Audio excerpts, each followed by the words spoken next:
Dear students, நம்ம இன்னைக்கு exercise 1.1ல question number 4 பார்க்கலாம்.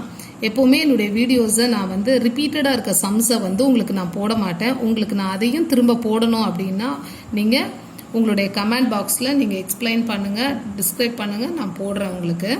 ஆனால் இதே இப்போ சம்ஸை நீங்கள் ரிப்பீட்டடாக போடுங்க. ஏன் அப்படின்னா இதெல்லாம் லென்த்தியாக ஃபீல் பண்ணக்கூடாது.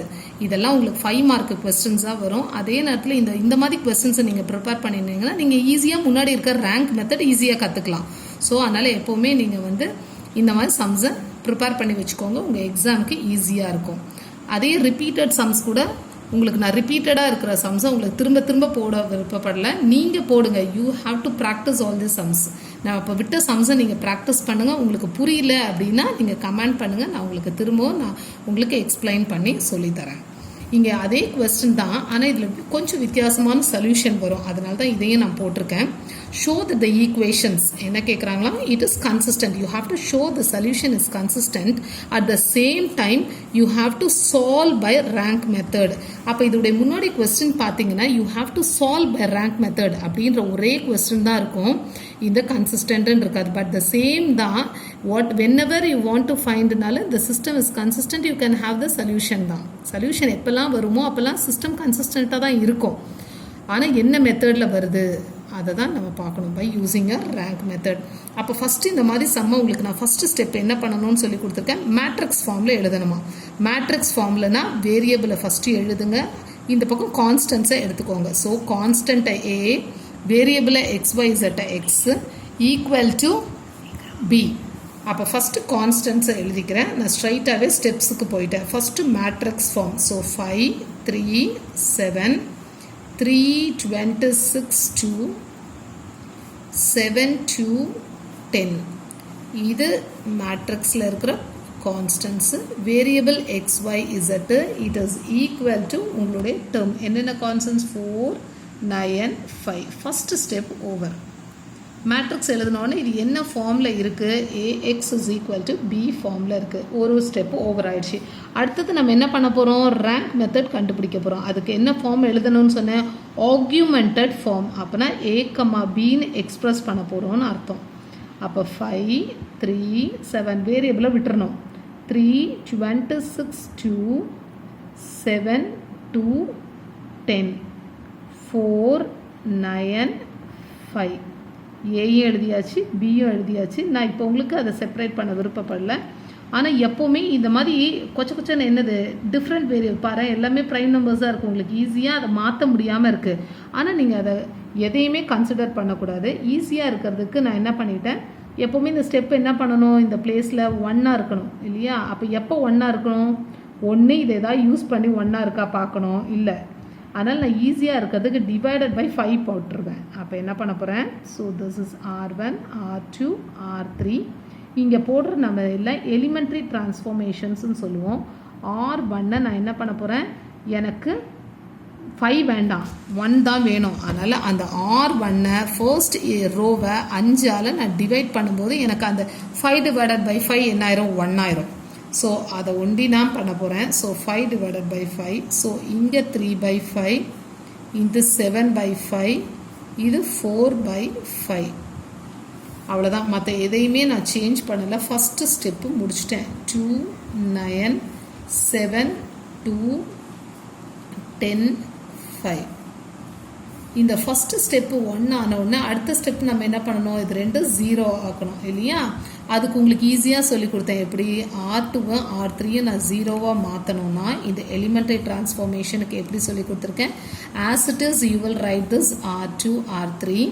இங்கே இருக்கிற ஆப்போசிட் சைனை எழுதணும்னு சொன்னேன் இல்லையா. இங்கே +3 இருந்தால் -3, இங்கே +7 இருந்தால் -7. எப்போவுமே R1 தான். ஆனால் நான் சொல்கிற மெத்தடை நீ ஃபாலோ பண்ணால் you will get the same. ஆனால் நீங்கள் மாற்றி இந்த இடத்துல 1 வைக்காமல் எதையா மாற்றி போட்டுட்டிங்கன்னா ஆன்சர் வராது. ஓகேயா. இப்போ உங்களுக்கு ஃப்ராக்ஷன் பார்த்து நீங்கள் கவலைப்படக்கூடாது. இந்த ஒரு ஸ்டெப்பில் தான் உனக்கு ஃப்ராக்ஷன் இருக்கும். அடுத்ததில் நம்ம ஈஸியாக அந்த ஃப்ராக்ஷனை டெலீட் பண்ணிடலாம். ஓகேங்களா.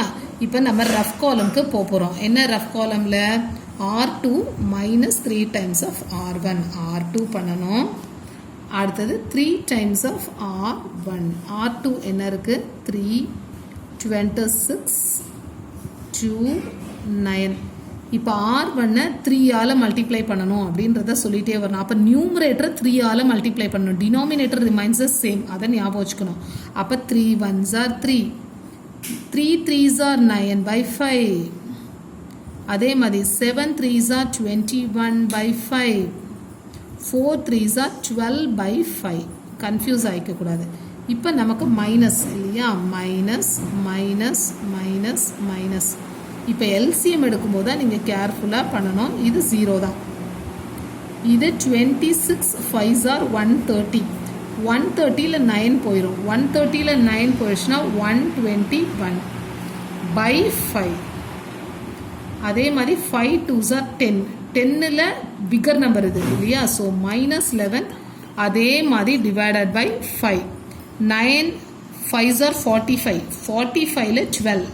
ஸோ 45 உங்களுக்கு 12 போயிடுச்சுன்னா என்ன இருக்கும், 33 இல்லையா. 33 divided by 5. 9 5s are 45, bigger number 45 இல்லையா, ஸோ ப்ளஸ். இதை அப்படியே நீங்கள் எழுத வேண்டியதுதான். ஸோ ஃபஸ்ட்டு சேஞ்ச் பண்ணது அப்படியே தான் இருக்குது. 3/5, 7/5, 4/5. இந்த R2ல நீ மாற்றினதை நான் இப்போ சேஞ்ச் பண்ணதை எழுதுகிறேன். 121/5, இங்கே -11/5, 33/5. அடுத்த ஸ்டெப் என்ன பண்ணணும், R3 implies R3 -7 times of இல்லையா. So R3 7 times of R1. R3 is 7 2 10 5. 7ஆல் மல்டிப்ளை பண்ண போகிறோம், அதுதான் கன்ஃபியூஸ் ஆகக்கூட. நியூமரேட்டர் 7ஆல் இருக்கும், denominator remains same.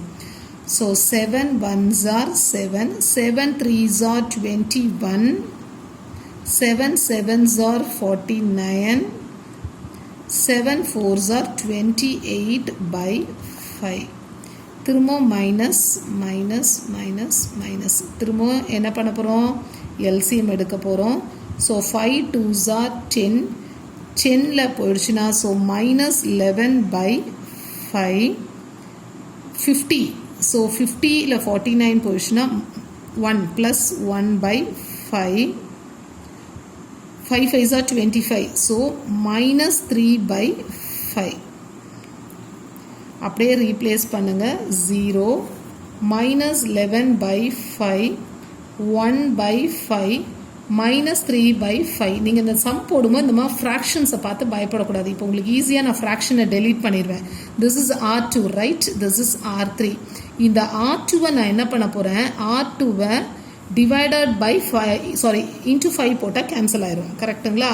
So 2 times of R2 என்ன பண்ண போகிறேன், R2வை 2 times of R2 sorry 5, denominator 5 இல்லைங்களா. ஸோ 5 டைம்ஸ் ஆஃப் R1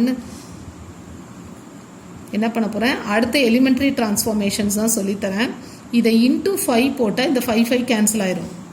அதனால் இன்ட்டு 5 டைம்ஸ் ஆஃப் R2ன்னு போடுறேன். எதுக்கு போடுறேன், இந்த டினாமினேட்டர் டெலீட் பண்ணுறதுக்காக போடுறேன். புரிஞ்சுக்கணும், உங்களுக்கு ஆர்டினரி சம் மாதிரியே வந்துடும். அதே மாதிரி இந்த R3க்கு என்ன பண்ண போகிறேன், 5ஆல் மல்டிப்ளை பண்ண போகிறேன். 5 டைம்ஸ் ஆஃப் R3. அப்போ உங்களுக்கு சம் ஆர்டினரியாக வந்துடும், நீங்கள் ஈஸியாக சால்வ் பண்ணிக்கலாம். ஓகேயா. இந்த ஃப்ராக்ஷன் நீங்கள் பார்த்து பயப்படக்கூடாது. இந்த பார்ட்டை நீங்கள் சால்வ் கரெக்டாக பண்ணிட்டீங்கன்னா ஈஸியாக உங்களுக்கு டிவைட் போட்டு ஆர்டினரி சம்மாக வந்துடும். 1 3/5, 7/5, 4/5. இதை இன்ட்டு 5 போடும்போது இந்த 5 5 கேன்சல் ஆயிரும். ஸோ 0 121 -11 33.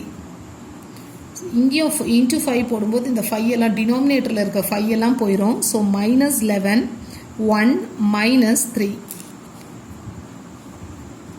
இப்போ ஈஸியாக அடுத்த ஸ்டெப் நீங்கள் போட்டுடலாம். 0 ஆயிடுச்சு. அடுத்த ஸ்டெப் நம்ம என்ன பண்ணணும், இந்த பாட்டை 0வாக மாற்றணும். அதுக்கு என்ன சொல்லணும், திஸ் R3 இஸ் ஈஸியாக இருக்கிறதுக்கு இந்த 121க்கும் இந்த 11க்கும் என்ன சம்மந்தம்னு பார்க்கணும். அப்போ இந்த 120 11 டேபிளில் நமக்கு 121 வரும் இல்லையா. 11 11s are எவ்வளோ, 121. ஈஸியாக அப்போ நான் என்ன பண்ண போகிறேன், R3 இன்ட்டு 11 போட போகிறேன். அப்போ எனக்கு ஈஸியாக வந்துடும். அப்போ நம்ம அடுத்த ஸ்டெப்பை ஆட் பண்ணிக்கலாம்.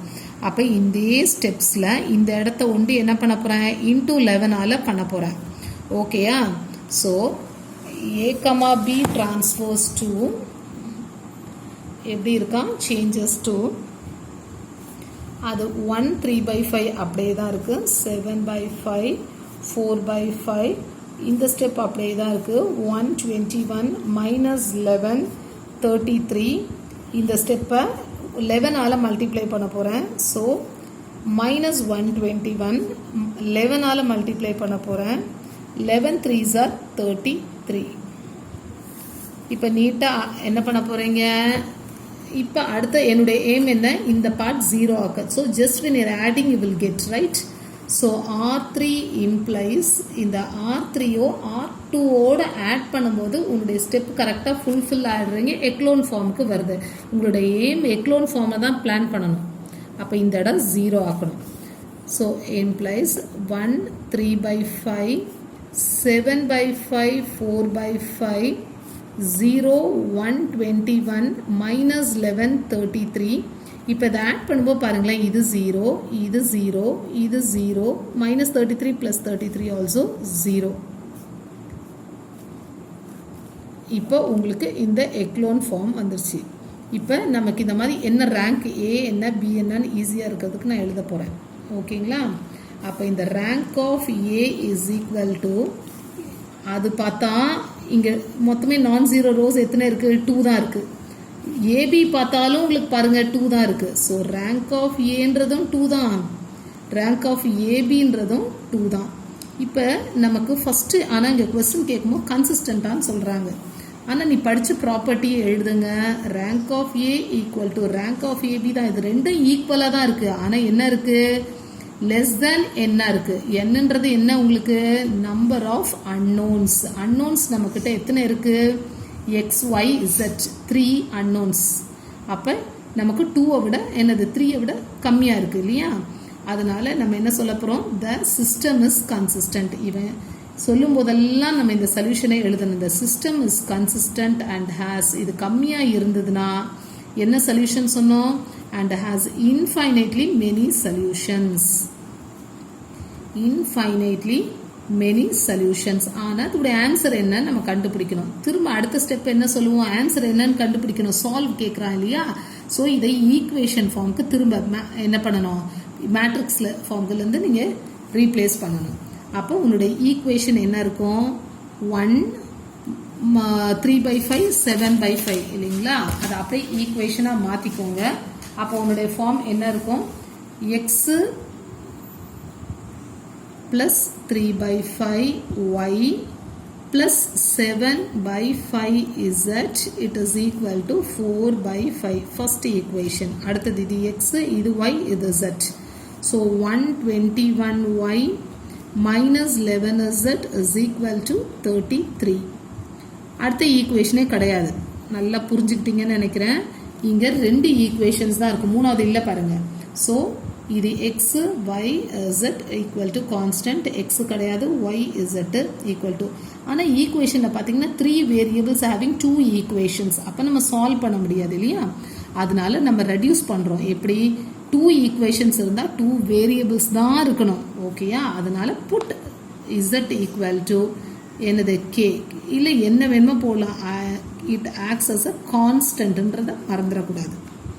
இப்போ நீங்கள் இப்படியே போகலாம். அப்போ 2 equation implies 121y minus 11k. கேன்றது கான்ஸ்டன்ட்டு. நீ கான்ஸ்டன்ட் பக்கம் எடுத்துகிட்டு போயிடணும்.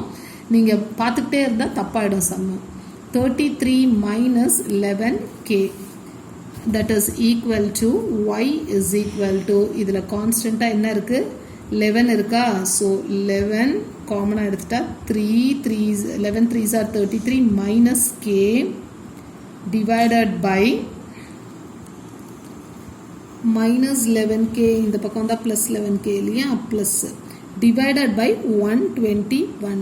121 வந்து நம்ம என்ன எழுதுவோம்? 11 11s are எழுதுவோமா? ஸோ இங்கே 11 ஆயிரும். So you will get the solution as y is equal to 3 plus k divided by 11. y-ஐ கண்டுபிடிச்சிட்டோம். z kன்றது நமக்கு தெரியும். இப்போ x ஃபர்ஸ்ட் ஈக்குவேஷனுக்கு போகிறோம். So first equation implies x plus 3/5y confuse ஆகாமல் போடணும். 3 + k/11. நீங்கள் ஒரு 2 சம் ப்ராக்டிஸ் பண்ணிட்டீங்கன்னா உங்களுக்கு தப்பே வராது. z இருக்க இடத்துல k/5 that is equal to 4/5. இதில் உங்களுக்கு ஏம் என்னன்றதை புரிஞ்சுக்கணும். நீங்கள் என்னது எக்ஸ் வேல்யூ தான் கண்டுபிடிக்க போகிறீங்க. ஸோ நான் எக்ஸை வச்சுக்கிட்டேன். இதை ஃபஸ்ட்டு மல்டிப்ளை பண்ணிக்கிறேன். அதுக்கப்புறம் நீங்கள் எடுத்துக்கோங்க. 3 3s are 9 + 3k divided by 5 11s are 55. இது ஒரு டேர்ம். இந்த பக்கம் இருக்கிறது 7k that is equal to 4/5 minus 7k/5. இந்த டேர்மே அங்கே எடுத்துகிட்டு போயிருங்க. So X is equal to 4/5 minus 7k/5. இந்த ப்ளஸ் எல்லாம் அந்த பக்கம் போனால் மைனஸ் 9/55 மைனஸ் 3k/55. நான் பிரிச்சிருக்கேன். Denominator is common to both the terms இல்லையா, பிரிச்சிருக்கேன். இப்போ எல்சிஎம் என்ன இருக்குது 55. ஸோ எல்சிஎம் 55 11 டைமால் மல்டிப்ளை பண்ணணும் இல்லையா. 11 டைம்ஸ் மல்டிப்ளை பண்ணும்போது 44 மைனஸ் 77k. இங்கே அப்படியே தான் 55 இருக்குது. அது அப்படியே தான் இருக்க போகுது. பார்த்து புரிஞ்சு பொறுமையாக போடணும். இப்போ கான்ஸ்டன்ஸ் கேஸ் எல்லாத்தையும் சேர்த்துக்கோங்க. இது ஒரு -77, இது ஒரு -3. அப்போ -80 -80k. இந்த இடத்துல ஒரு 44, இந்த இடத்துல ஒரு 9. அப்போ 9 போயிடுச்சுன்னா உங்களுக்கு என்ன இருக்கும் 35 இருக்கும் இல்லைங்களா. So 35 -80k/55.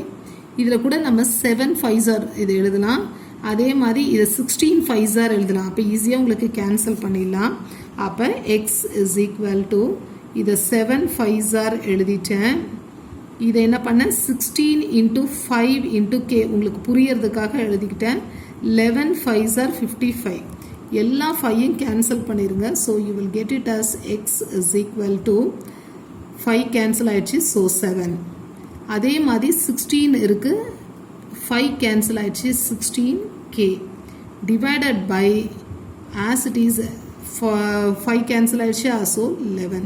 So X is equal to 7 minus 16k divided by 11. லாஸ்ட்டில் நம்ம எப்போவுமே சொல்யூஷன் எழுதுவோம் இல்லையா, அதை நீங்கள் XYZன்னு போட்டு உங்களுடைய சொல்யூஷனை எழுதணும். டியர் ஸ்டூடெண்ட்ஸ், இந்த சம் உங்களுக்கு பிக்காக இருக்குன்னு நீங்கள் ஃபீல் பண்ணக்கூடாது. லென்த்தியாக இருந்தாலும் இது ஆக்சுவலி 5 மார்க்கு கொஸ்டின்.